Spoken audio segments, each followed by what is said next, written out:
At hindi ako matitinag. Kaya po ako ay nananawagan na imbestigahan ang koneksyon ni Garjola kay Recto, lalo na ngayong executive secretary na siya, at suriin ni Pangulong Marcos kung natutulungan ni Recto si Garjola mula sa loob ng Malacanang. Marami rin ang nagsabi na ang pagbunyag ko nito ay hindi aking kapaki-pakinabang. Ngunit hindi ito para sa sarili ko, ito ay bahagi ng aking tungkulin bilang mangbabatas at kinatawan ng unang distrito ng Batangas. At hindi ako matitinag. Kaya po ako ay nananawagan na imbestigahan ang koneksyon ni Garjola kay Recto, lalo na ngayong executive secretary na siya, at suriin ni Pangulong Marcos kung natutulungan ni Recto si Garjola mula sa loob ng Malacanang.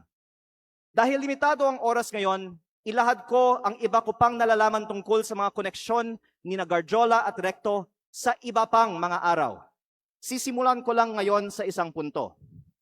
Ayon sa aking tansya at pananiliksik, mahigit 1 billion pesos ang ginastos ni Congressman Edwin Garjola para kay Vilma Santos Recto at Lucky Manzano sa iba pa nilang mga kandidato at sa sarili niya bilang first nominee ng CWS party list sa 2025 elections.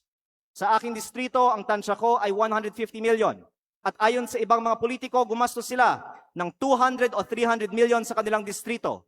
Kaya sa 6 na distrito ng Batangas, sinasabi ng iba na aabot ng 2 bilyon ang ginastos ni Recto at Garjola.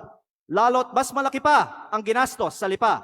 Pero hindi po ko bubuksan ang mga kinatawan ng Lipa sa aking pahayag na ito.